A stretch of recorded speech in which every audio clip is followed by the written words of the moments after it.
Hi, my name is Cathy, and in today's Real Estate Talks, we are going to be guiding you step by step on what you need to do to get approved for your home loan.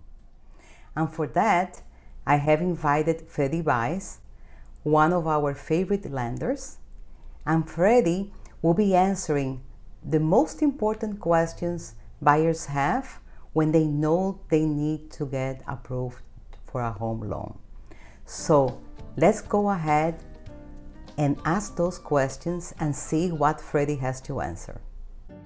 What are the three most important pieces of information that you need to be pre-approved for a home loan?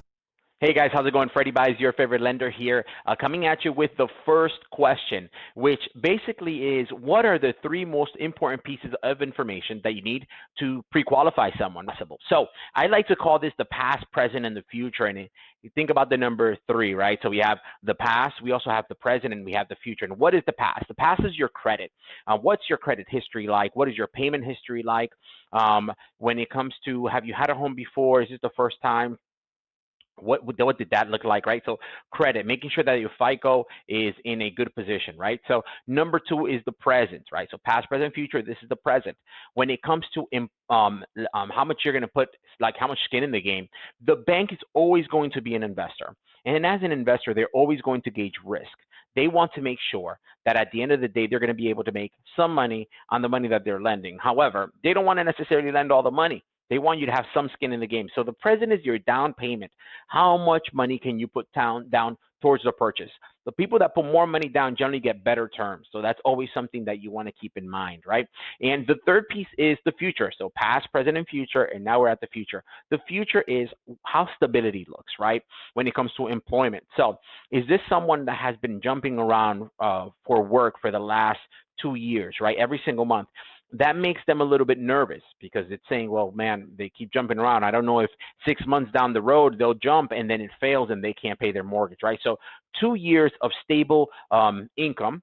It can be more than one job, but showing some pattern of stability there is the third pillar, which are the three pieces of information that are super important. So just to recap, the past, which is the credit.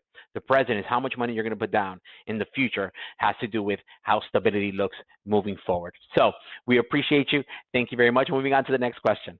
Can you briefly explain the 2 or 3 most common types of loans? Can you briefly explain the 2 to 3 most common types of loans, right? So let's go with the 3. I like the 3 structure of the loans as well so that we can stay with that formula of the 3. There's going to be your conventional loan. I'm here lost with my fingers. Conventional loan, right? And your conventional loan is going to generally be insured by Freddie Mac and Fannie Mae. Now, Freddie, 20% down is what I need for a conventional loan. No, we're going to touch that topic right before the end, right?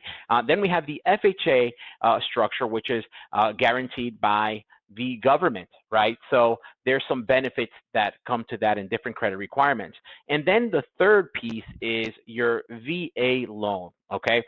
That's your Veteran Affairs. If you have been someone that has served the country on different levels, we can get into that a little bit deeper, then you're going to be able to have the benefit of a VA loan, and that benefit will allow you to come in almost with 0 down, right? So looking at those, we have conventional, FHA, and VA. What's the difference down payment requirement, right? So conventional allows you to come in with a minimum of 3% down as long as it is your first home, and that varies as well. And then we have FHA, which allows you to come in with a 3.5% down. And then the last one is the VA that allows you to come in with 0 down as long as you stay in a particular limit. Now, bonus, just because there is a small bonus, there's something called the USDA loan, which is a rural loan that's specific to the area that you're in, but that also allows for there to be 100% financing. So 4, but 3 are the main ones that are really touched on. What are the most important steps people need to be aware of to increase their credit score before buying? All right, so question number 3, and number 3 is basically saying here, so what are the most important steps people need to be aware of if they are going to be increasing their score before buying? Great question. So number 1, we need to make sure that the public understands that when it comes to their credit, the credit isn't going to be seen, like their FICO or their FICO 8 or FICO 9 aren't necessarily going to be looked at, or their Credit Karma Vantage score. Those are different algorithms. The mortgage business uses FICO 5, FICO 4, and FICO 2. And the reality of the fact is that the public generally doesn't have access to those numbers, right? However, as a general blanket statement, what is best for the credit to get it higher, okay?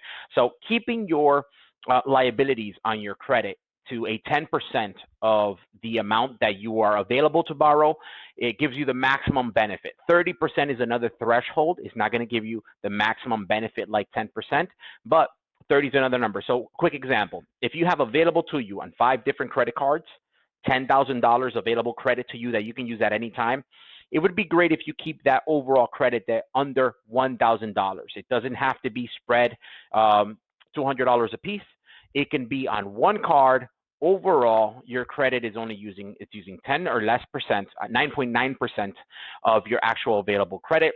If we use the same exact scenario that someone has $10,000 available, the other threshold would be that 30% number, meaning that if you're at $2,999 or 29.99%, then that would give you a benefit. Not as big as the 1,000, but just, I mean, it's a great push for you to get yourself there, right? Now, another thing pertaining to credit, if you have late payments or anything like that, it's good for them to not be recent, just because it's going to go ahead and affect your credit. If you were to update a file that's in collection, for example, that would actually negatively affect your credit. Apart from that, you want to have different type of credit lines as well. A buyer that has a 5 credit cards, man, my numbers are off today, 5 credit cards is going to be looked at a little bit different from the FICO perspective as someone that has 5 credit cards, 1 paid off car, right? A more established and distinguished portfolio, or more diversified credit history, right?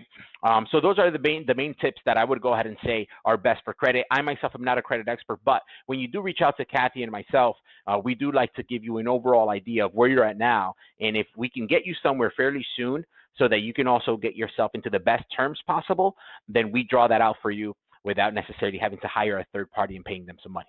What is the difference between being pre-qualified and being pre-approved? I mean, with question number 4, which is, Freddie, what is the difference between a pre-qualification and a pre-approval? Are the terms interchangeable? The answer to that is actually no. So a pre-qual is going to be a very, very soft overlook of a particular file. A lot of these .coms and a lot of these big, the ones you see on the commercials telling you to just put something in a quick app and they'll give you a pre-approval right away. That is what you call a pre-qual. They're not really verifying any of the information being put in. The reality of the fact is that for you to have a strong offer on the table, what you need is truly a pre-approval. A pre-approval is going to have a loan officer like myself be able to look over your whole file, request documents, tell you exactly what needs to change, or if everything is good to go, so that when the seller receives that, not only do they see it's a pre-approval, but you can sleep tight at night knowing that the pre-approval you have at hand is as good as cash. Now, mind you, things happen throughout the transaction, and there still is an approval stage that needs to happen about 2 to 3 weeks in once the underwriter looks at it. But strong loan officers are going to be able to review your file and say, this is a pre-approval, and you are for example, our team does something called a certified buyer program, meaning that you're going to be certified and your offer is as good as cash because we received all the documentations and we can speak directly to the listing agent in a multiple offer situation and talk to them and let them know how strong you are as a buyer. Don't ever go into a situation with just a pre-qual. Definitely contact your preferred loan officer or myself, with obviously speaking with Kat about what's going to be the best thing for you and how we can structure. Now, that is step 1 in the process. So I will be speaking to you guys soon. How is the market as of today's date? This is going to be the bonus clip, the last clip of the day. And the goal here is to talk a little bit about the market and where we're at. Obviously, we're right now in June 2020, and the rates are relatively all-time lows. Right now is the time for you to go ahead and actually take a look at the market and reach out to Cathy herself. Reason being is you have a lot more buying power because you're paying less on the money. So a home 2 years ago that might have been in the 5% rates where the market was at, that was worth, let's say, $200,000.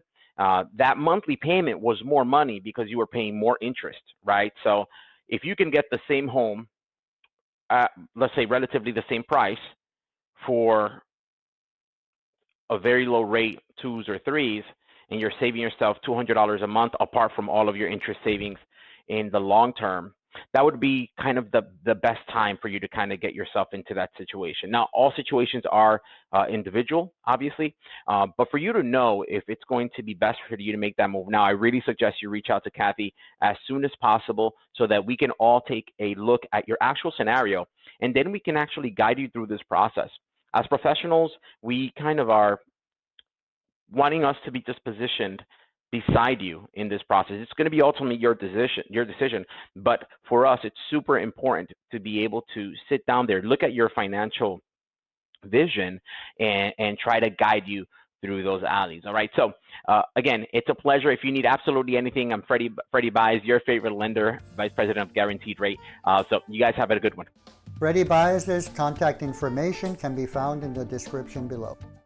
In the description below, I have also included for you a mortgage checklist with all the steps that you need to do to get ready for your loan. And you can download that completely for free. It's for you to keep handy and start getting ready for that home loan that you want and move to your next place that you've been dreaming about. Thinking of buying and would like a free consultation? You can find my information in the description below and contact me at any time. I work the greater Miami area, which is Miami-Dade County and Broward County. But if you live outside of Miami and you would like to find a top agent in your area, I can help you with that too. We have a large network with agents that we work with across the nation, the United States, and in different countries around the world. If you like this video, give it a thumbs up and subscribe. Don't forget to share it with your friends, and don't forget to click on the bell notification so you can be notified every time there is a new upload. I'll be sharing with you lots of tips on how to make your move easier. Thank you so much, and I'll see you in the next video.